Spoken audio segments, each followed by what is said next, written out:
So we're going to get started. I am Stephanie Garza. I am the Member Engagement Manager here at the Colorado Springs Chamber and EDC, and we are so happy to do this special edition Chamber Connect specifically for our nonprofits.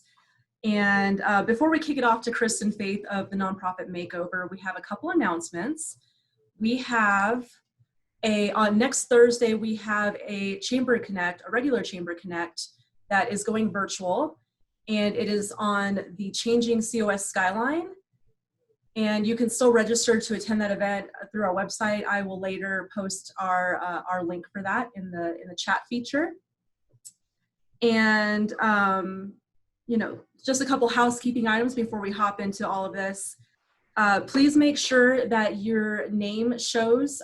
You can change your name by clicking on the 3 red dots on the upper part of your video. And just make sure it displays your name and the organization that you're with. We also want to make sure, we have you all on mute currently, but we will switch that later when we get to the Q&A. So if you do have any questions during the presentation for Kristen, please post them in the chat and she will get to them as she sees them.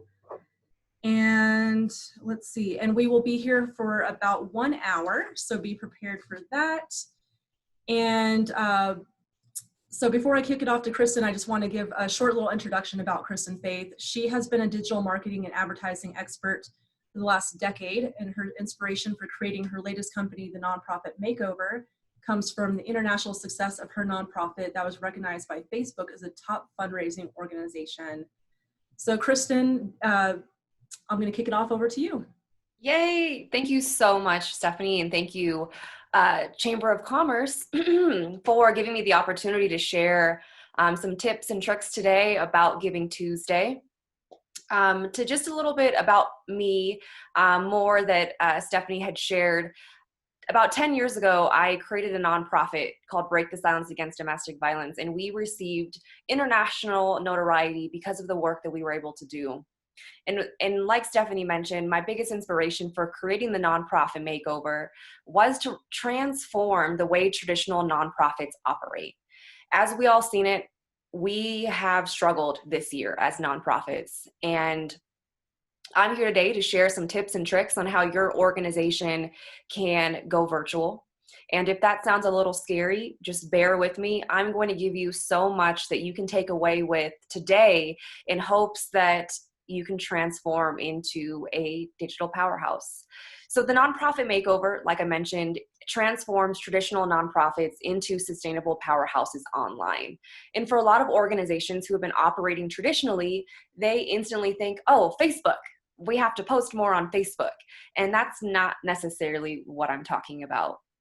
Yes, social media has a component to going virtual, but just a little bit about the nonprofit that I started and transitioned out of in August.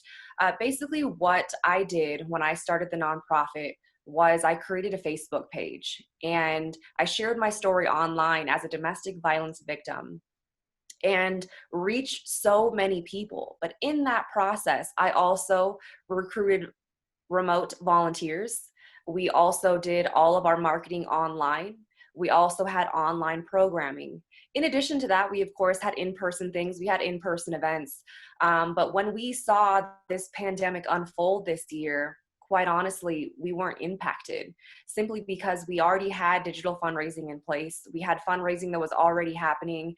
And before I transitioned out of the organization, we nearly raised $250,000. So with that, I'm here to share some tips and tricks to help your organization thrive. And ultimately, I'm in a space of wanting your organization to save money.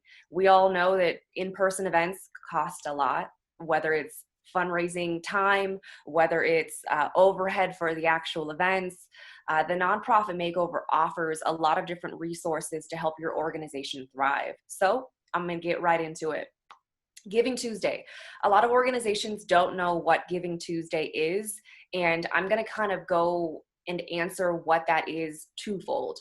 One, Giving Tuesday is an actual organization that was created several years ago to help organizations fundraise. But today I'm actually going to address Giving Tuesday as the actual day.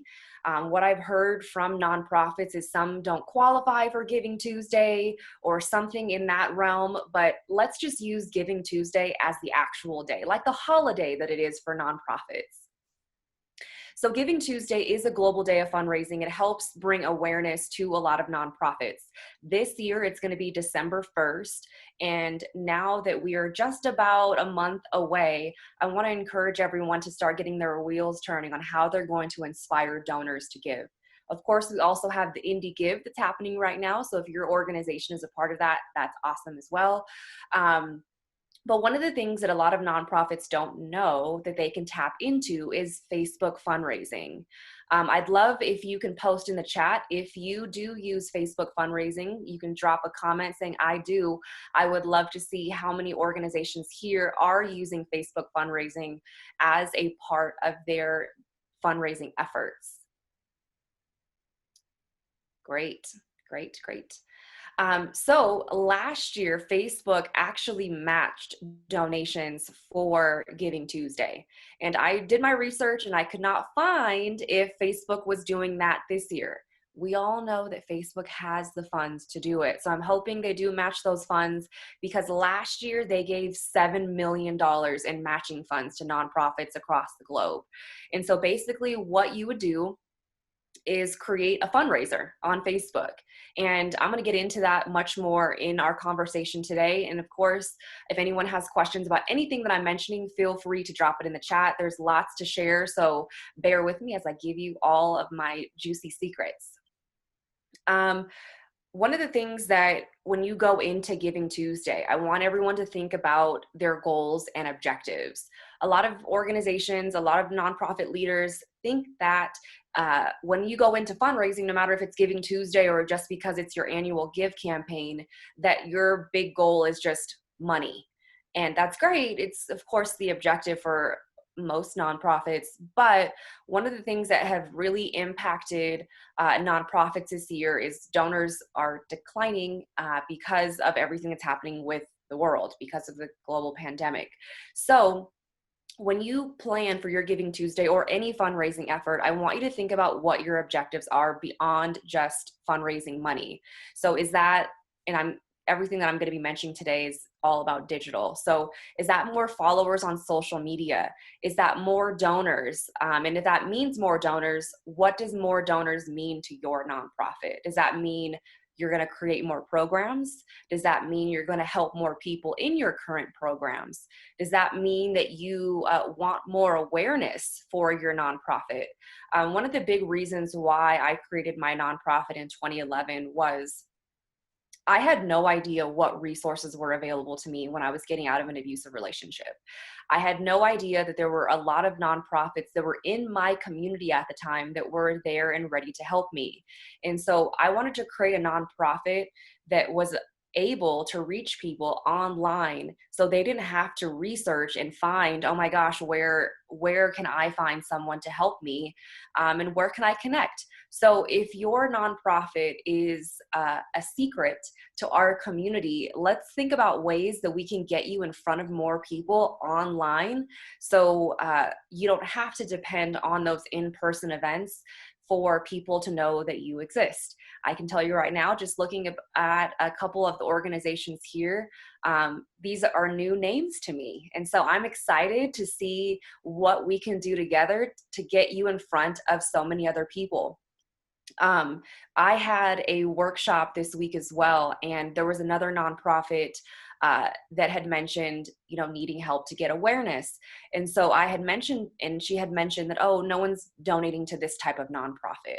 And I remember using that same language when I was in my nonprofit, that, oh, no one wants to donate to domestic violence. Everyone wants to donate to the arts. Everyone wants to donate to children and issues that have to deal with illnesses. And believe it or not, there are so many people in this community that are so giving that want to donate to your cause. They just have to know about you. So when you think about your Giving Tuesday, think about what type of awareness you want to give. Do you want to switch or change or transition who you are marketing to? I know a lot of nonprofit leaders that I've been connecting with have mentioned the same thing. We want to get younger people a part of our nonprofit. Great. So how are you reaching them? I can tell you right now, the way that you would reach older generations is very different than you would reach, let's just say, millennials. A lot of millennials, as we know it, are online. And so there is a strategy to it. And I'm definitely going to be here to share some resources and help to get you going, to get those people that you want to know about you. Next, I would like to open up the floor real quick because I don't want to be a complete talking head this morning. But I want to see if anyone has any plans for Giving Tuesday. Have you thought about it? Is this your first time participating? I'd love to hear if you have any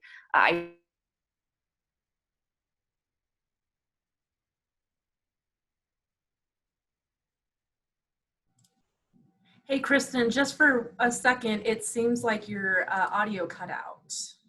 Oh, where did you last hear me? Just before you were, or just after you were saying you were going to let people open up the floor and everything. Oh, I want to hear if you have any ideas or if you have already thought of Giving Tuesday. What are you doing on Giving Tuesday to fundraise? Or is this brand new and you haven't thought about it? Either way, I'd love to hear your response. And we just allowed for participants to unmute yourself. So if you want to unmute yourself, please chime in. Is everyone shy? Hi, everyone. Okay. Hello. Jessica here. I work with Silver Key Senior Services. We are definitely participating in Giving Tuesday. We're going to roll it into our Colorado Gives Day campaign as well. And this is not my first go around with Giving Tuesday. It's my first one with Silver Key. And the other nonprofits that I've previously been with have had a much younger donor base. So it's been a little bit easier with the digital campaigns. So moving into this year, it is a little bit of a challenge for us because our demographic obviously is older. And so we are struggling to figure out how do we drive those donations that, I mean, Giving Tuesday's a digital campaign primarily, right? So how do we get those donations and awareness to our demographic who is traditionally not tech savvy and not so much on Facebook, not online, not much. But yeah, that's what we're doing. We're working on it. Thank you for sharing. And if anyone has, I want to give you a tip real quick, just because I have a special story about an organization like yours that I would love to share. But before I do, does anyone have any other comments that they'd like to add about what they're doing for Giving Tuesday? There is no right or wrong answer. Don't worry, you're not going to get dinged. So I'll go.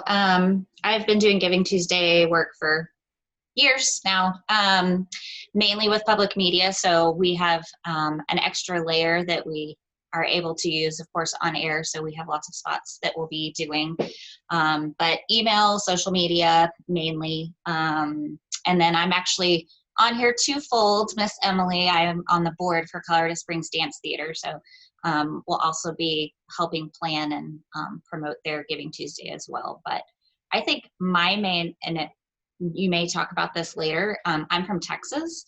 And so this is my first time doing both Giving Tuesday and Colorado Gives.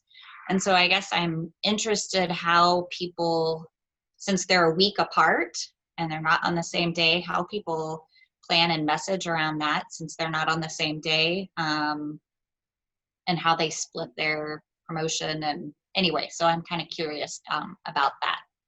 Sure. Sweet. I can definitely answer that. I'm going to just share that tip for Jessica real quick.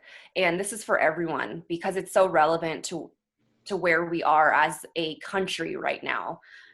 COVID-19 impacted us on a very deep level, and ultimately it changed all of our lives. And Jessica, you had mentioned the organization that you're a part of. The first thing that came to mind was my grandma. And it was an organization like yours that dealt with seniors that really inspired me to want to give and be a part. And I actually reached out to the nonprofit that supported my grandma before she passed away. Although it didn't happen because of COVID, I think these stories right now are really going to drive donations. We all know someone that lost someone because of COVID. And if we use that as, hey, this 2020 literally changed our life, and, you know, we lost loved ones, we can't see loved ones, our life ultimately changed, and creating a video campaign around that, which also ties into Stephanie's comment right now. Videos are key, and you have time to create a really, really remarkable video that could expand not just for one day, but it's a timeless thing. When you create videos, a testimonial, videos that kind of tell a story, and I can send some examples, or if you go to my website, you can see some different things that I've created in the past. But that's a way that you can tie in, whether it's Giving Tuesday, Indie Give, Colorado Give, or just because it's Wednesday in March. You can reuse these videos, and so it's a great investment to, you know, tell these stories and how COVID impacted us and how we need to keep the momentum going. One of the things that I shared as well on my other training was we have to figure out how we can keep the momentum going even after Giving Tuesday. We don't want people to just think that, oh, we're only accepting donations on December 1st.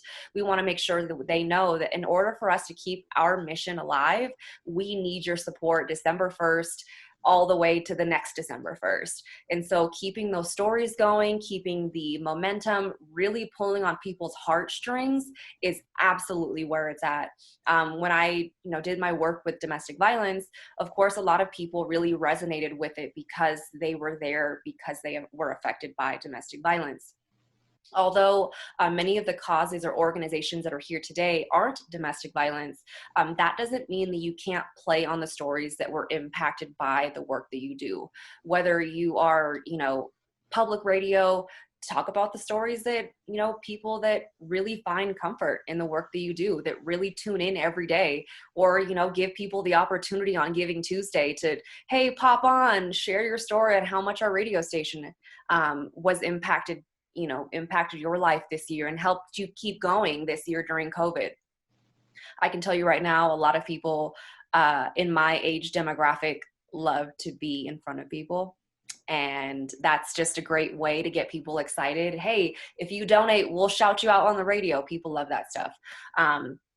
So thank you for those who have tuned in. And if you want to drop any comments in the comment box to let me know what you're doing, I'd love to see what your ideas are.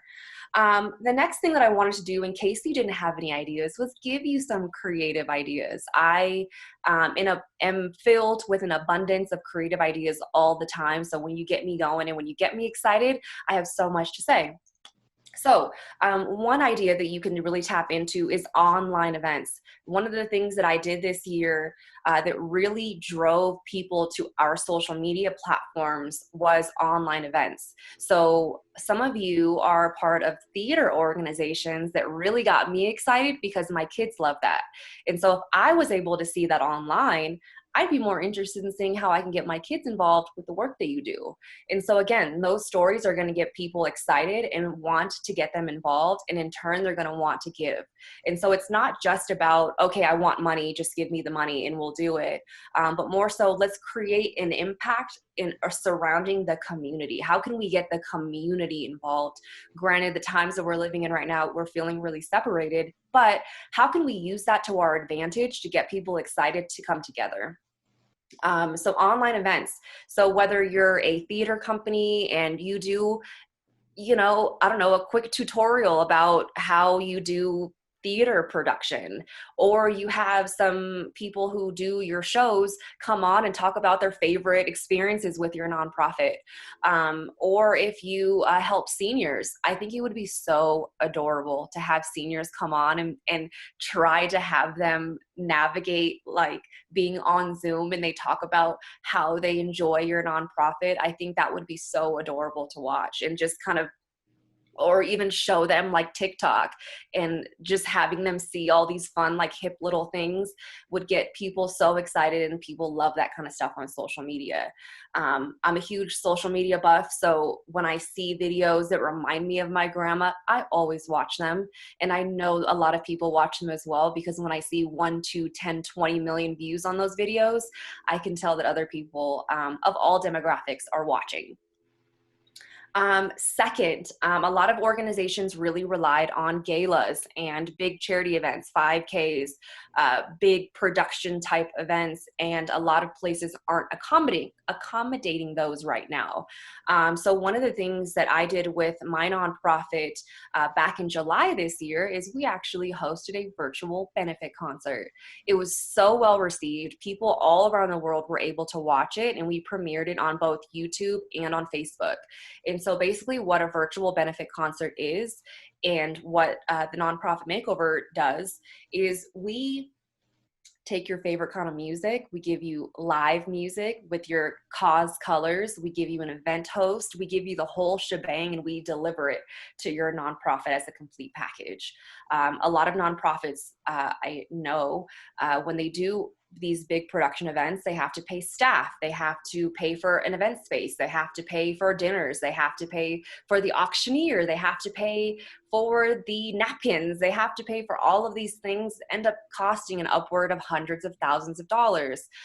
So basically I say benefit concerts because this is a way that your nonprofit can keep the message alive, be on social media. It's timeless. So you can have, or you can produce an event today on Giving Tuesday and use it for next year's Giving Tuesday, or use it during the year and say, hey, we're still fundraising for our scholarship fund, and here's how you donate. In that, one of the things that how people are giving, if you're wondering, well, okay, there's an event that's on social media, how do people give? There's quite a few ways. One, people can still mail in checks if they want. Two, they can donate right on social media. I mentioned Facebook fundraising. You could have them create an actual fundraiser, or they can donate right on the event. Or the fourth way, going into digital fundraising, is text to donate.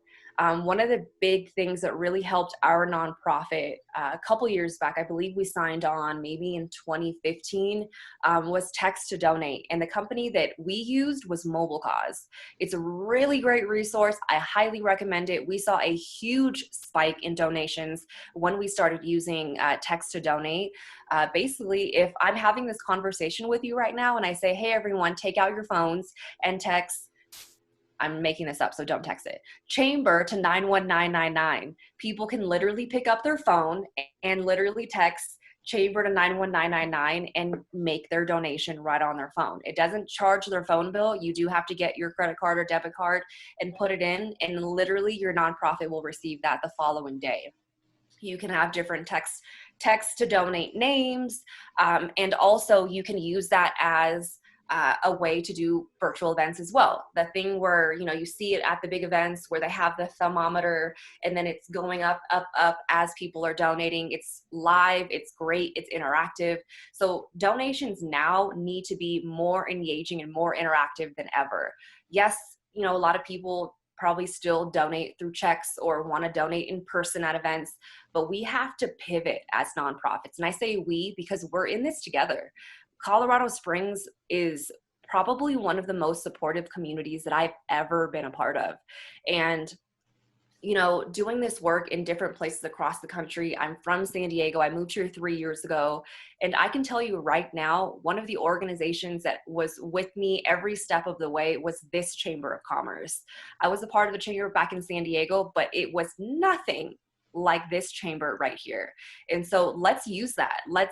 Let's empower one another. Let's lift other organizations up, and let's get the word out there, because these causes that are here in today's conversation are meaningful, and you're here because you want solutions. So let's think about ways on how we can get people engaged. And so digital fundraising is the way to go.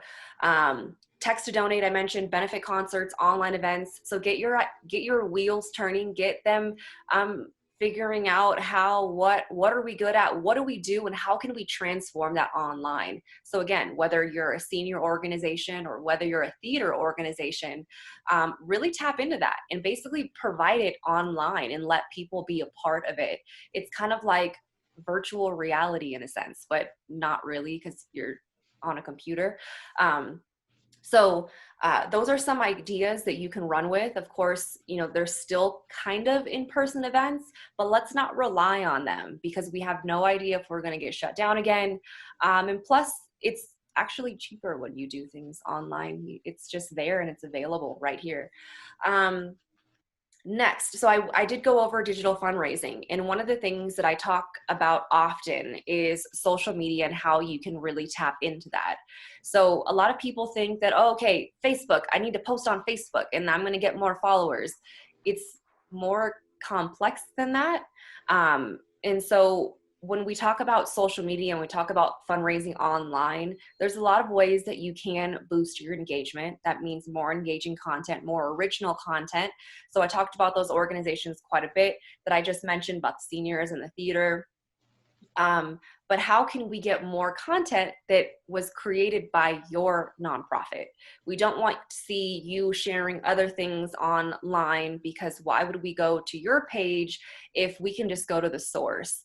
And so when you think of creating content on social media, think about you and think about your mission, think about your story, or even think about your personal story. That means why do you participate in your organization? What really drives you and what gets you excited about being here? Those types of stories are what going to get people excited about being a part of your nonprofit and wanting to be a part of your community. One of the things that was really powerful in the work that I did with Break the Silence was creating a community of people to support one another.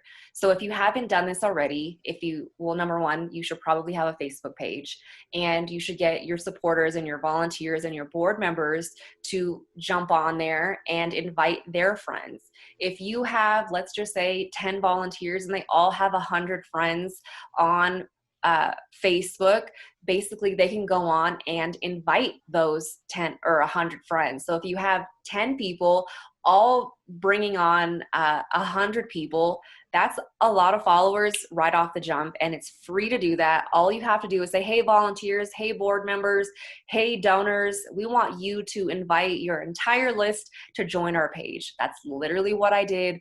A lot of organizations kind of get scared about that, but I was able to watch our organization come from a friends and family supporting our nonprofit to literally random individuals all over the world supporting the organization. And we reached over 200 million people online. And so the goal is to get your organization out there and letting people know that you guys are great and you do great work and you should support us because you're awesome. And so the only way to do that is for people to know that you exist. And the best way to do it is online, because we're in a global pandemic. Okay. So with that being said, let's just say you did that. That's the first step. You get your friends and your family, and then you get their friends and family, and now you have 1,000 supporters. Let's just say of that 1,000 supporters, I'm going to do some math real quick. We're going to do 1,000 supporters times 10%, and you have 100 people. All 100 of those people have a birthday. And let's just say they raise $250 on your birthday. That's $25,000 just by those 100 people that are donating. Now we want to get real excited and we want to have 1,000 people donate $500, because let me tell you, we have seen it, and it blows my mind that people that are so passionate about your cause, whether they saw your production or whether they, are just passionate about you and supporting you. I've seen tons of people on social media raise hundreds of thousands of dollars. I've seen, individuals like myself raise $1,000 for my birthday because I really love this cause and it really was special to me. So let's just say 1,000 people raised $500. That's $500,000 that you didn't have to put a production of an event together. That's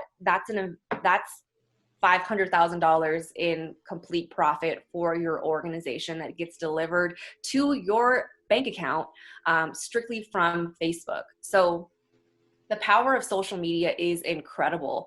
And the fact that it's free to use is absolutely game changing, especially right now. Like I said, we typically, as an organization, we received about $25,000 each month just on Facebook alone. And when the pandemic hit earlier this year, I was really terrified as to seeing if our donation numbers were going to go down. And only one of the months this year, we saw a decrease in donations. So like I said, when you build a community, people will come. When they feel accepted, they will come and be a part of it. And not only that, they will tell people about it as well. So you definitely want to tap into that. Birthday fundraisers. I just mentioned it, but everyone has a birthday. So really tap into your supporters, really tap into your volunteers, really tap into your newsletter. Say, hey, come celebrate your birthday with us. And if people don't know that you do Facebook fundraising, let them know. I've worked with quite a few nonprofits here in the Springs that have mentioned, no, we don't do Facebook fundraising. We don't want to do that. And so basically what I'm hearing is you don't want free money. One of the things I tell people as well is that grants are highly competitive. Grants are incredibly scarce. If nonprofits are relying on grants, that's going to be a huge struggle, because if we have 1,500 or so nonprofits in the Springs and there are only 5 grants available, whether it's $25,000 or $100,000 that it's available, what happens to the other 1,455 nonprofits, or however many nonprofits are left? We miss out. And so we have to explore the other options. We have to look into what's out there. And also, as we all know it, if any of you are grant writers, it takes a lot of time to grant write. And as we know it, grant writing is like a whole nother language. And so if we can tap into things that are going to go on autopilot, my biggest mantra is we need to work smarter, not harder. So as nonprofit leaders, how can we do that? And so that means creating a oiled machine that's going to fundraise for you. By the time next year rolls around, your donors are just going to automatically know that they can just push the fundraising button on social media and they will do the work for you. And now we don't have to stress every month about where are we going to pay for our pencils and how are we going to pay for our programming, because it's already there. So let's get excited about social media fundraising, because it's probably one of the best outlets to raise money. Giving Tuesday. So Stephanie had mentioned, Stephanie from the nonprofit, not my lovely Stephanie Garza, but Stephanie had mentioned, well, how do we, incorporate 2 different fundraising events? Like I mentioned earlier, we want to get people excited, not just for Giving Tuesday, but for the next Tuesday after that and the next Tuesday after that. So you want to keep the momentum going. One of the things that you can do is to create a campaign, and people aren't familiar with when I say campaign. So the best way that I can kind of explain it is think of a presidential election. We just had one. They campaigned for a whole long time. And basically their theme, I guess, if you will, was winning the election. That was their goal. And so basically what you would do is kind of something similar, minus the election and minus all that stuff. So basically what you're going to do is, create a theme. Let's just say that your nonprofit is trying to fundraise for a brand new program that you're working on. And let's just say, I'm just going to make something up. We're fundraising for a women's retreat. And so let's just say the month of December, it's going to be women empowerment. And so you're going to post testimonials, you're going to post videos, you're going to post stories, you're going to share content. And, also do this on your newsletter and all the other platforms, your website and social media, and also get people excited who are a part of your organization. And so basically what you're going to do is you're going to keep the momentum going. After Giving Tuesday wraps up, you're going to say, you know what, we loved what we did, but we're going to keep this message going, just like the presidential election. We're going to keep, after they campaigned in March, okay, well, we're going to keep this momentum going. We're going to go here and we're going to go there. And so basically what you're going to do is keep that momentum going by telling people, hey, you can still donate. Here's how to give. Here are people that you're impacting. Here are the people that you already impacted because you made a donation with us already. That's going to get people excited. Don't make it seem that it's only a one-time thing. Don't make it seem like they're only pigeonholed to December 1st.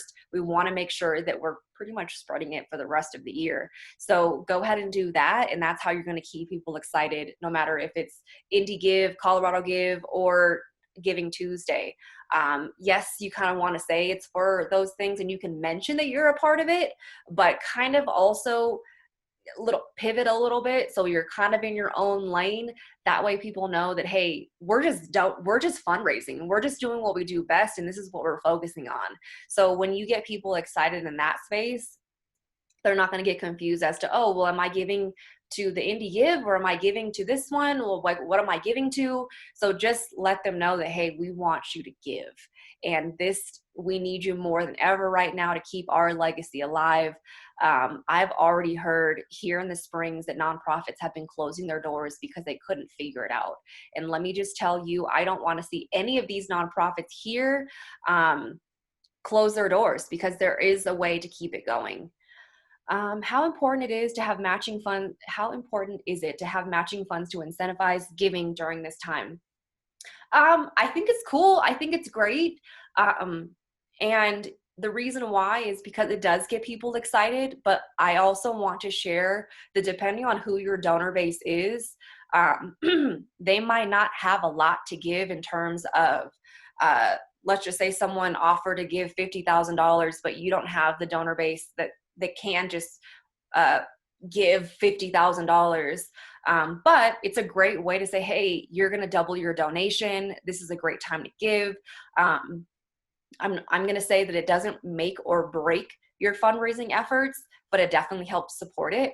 When I saw the word incentive, I instantly thought of incentives for donors. So hypothetically, just a little side note real quick, is if you are doing fundraising for Giving Tuesday or the month of December, a great way to get people excited is, hey, if you donate, you could win gift cards, or you can win some sort of incentive.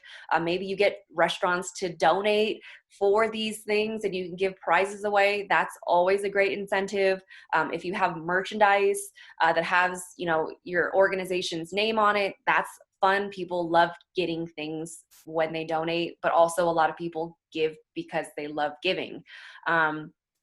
Amazon Smile. I have a mixed feelings about Amazon Smile, and here's why.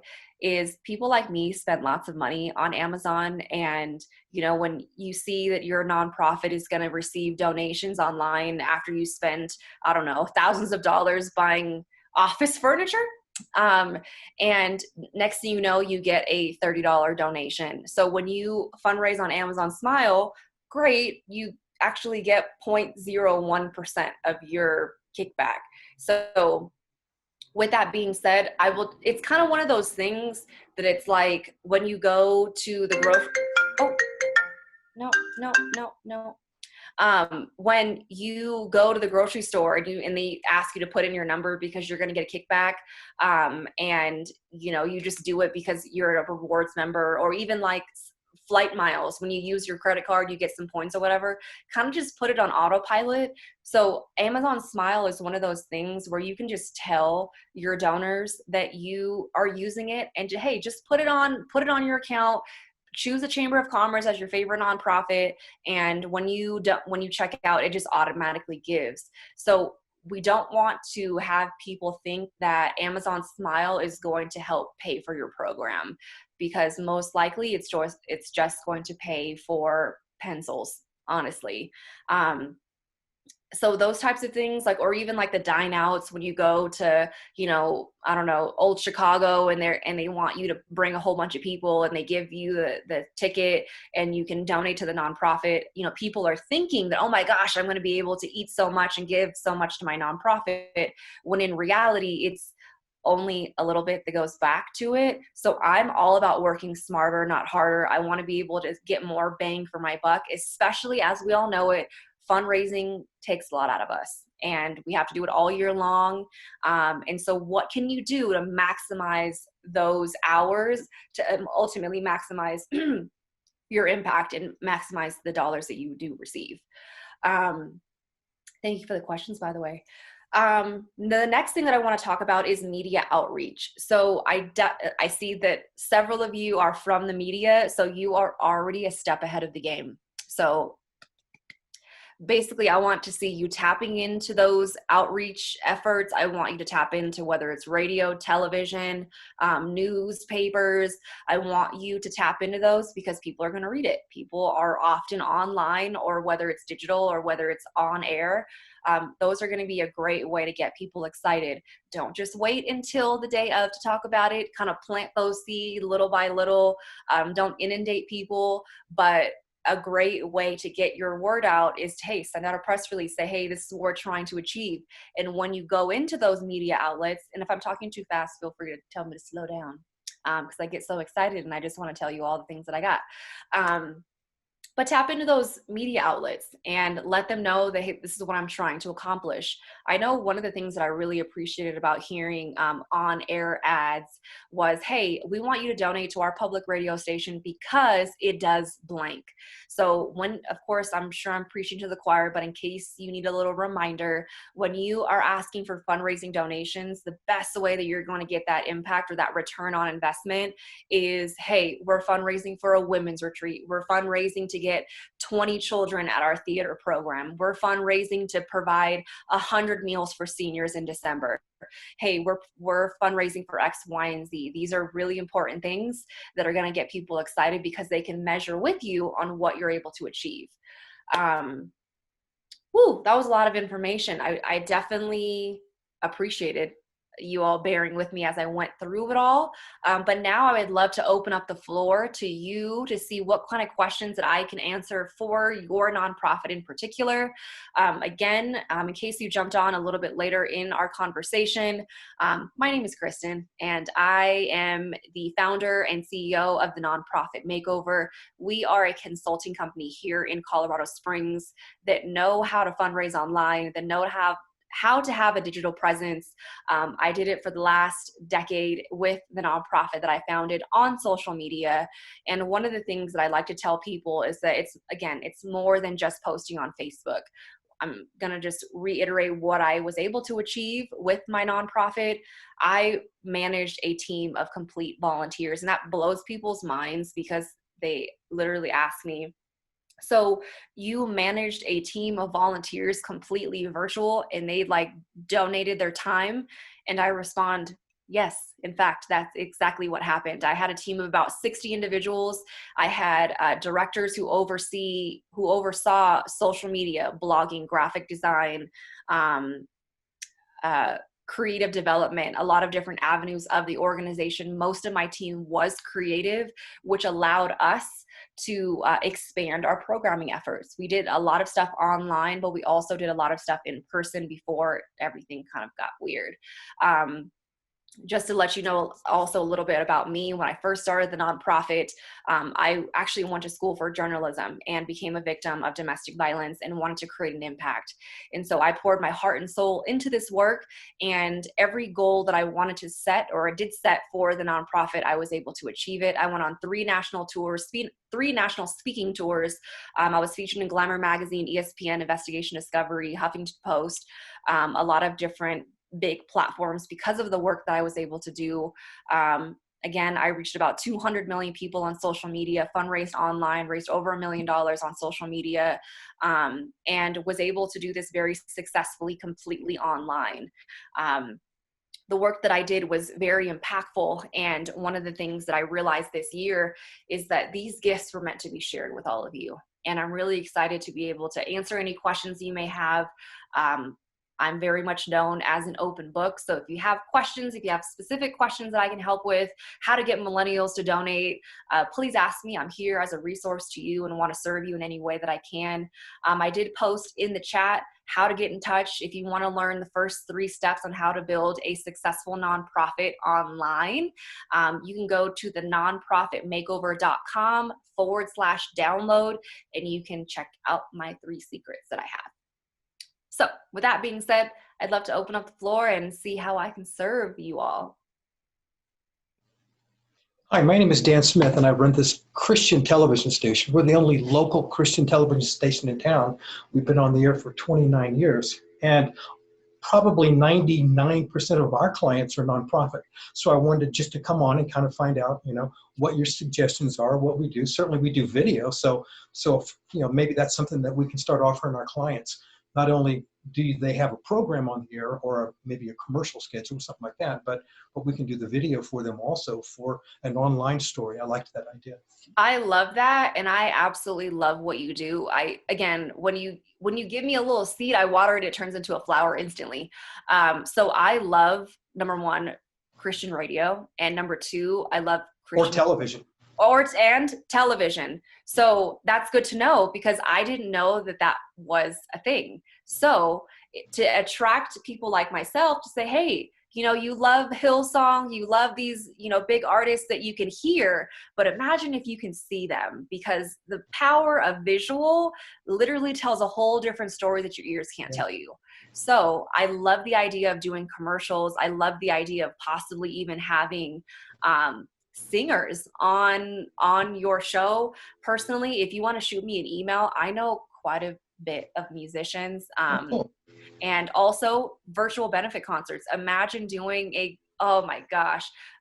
virtual benefit concert for either your station or other stations, and incorporating Christian music. Oh my gosh, I would love that. Well, we're the only TV station in Chapel Hills Mall. I guarantee you that. Perfect. So tap into that. Let people know that you exist, and that our community, as we all know it, is very spiritual. So tap into that. Let people know, and give people the opportunity to praise and worship, because that's a gift for sure. Hey, I really appreciate it. Thank you. You're welcome. Any other questions, my friends?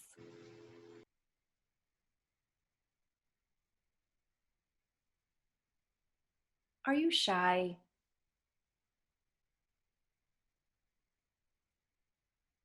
Well, if we don't have any other questions, I do want to thank you all for your time and sharing your morning with me as I powered through a workshop full of Giving Tuesday tips and tricks. Again, there's a lot to it when it comes to social media and online and all the marketing stuff digitally. But if you want to know more about the work that I do, you can find me at the nonprofitmakeover.com. And there's a bunch of videos, a bunch of good stuff. Again, Stephanie, I believe, is going to send this information to you as well via email. And feel free to share it with your team. Feel free, and that's my email. Thanks, Stephanie. And feel free to share this recording with your team, because you might be able to brainstorm new ideas and get things started. And if there is anything that I can do to support you, I want you to know that we're in this together. One of the things that I love about Colorado Springs is that it's a supportive community. We come together. We love creating change. And I don't think there is any other community like Colorado Springs. So without further ado, thank you, Chamber, for giving me this opportunity. If there's anything that I can do in the future to help serve, please know that you have a friend in me, and I'm excited to help you all grow and, get this message out there. Thank you so much, Kristen. And I wanted to just chime in real quick and also mention, I love seeing nonprofits support each other. And we have over 90 nonprofits that are chamber members. So I encourage you guys to go to our business directory and see your other nonprofits and support them. So with that said, thank you guys all for being here, and we will adjourn. Thank you.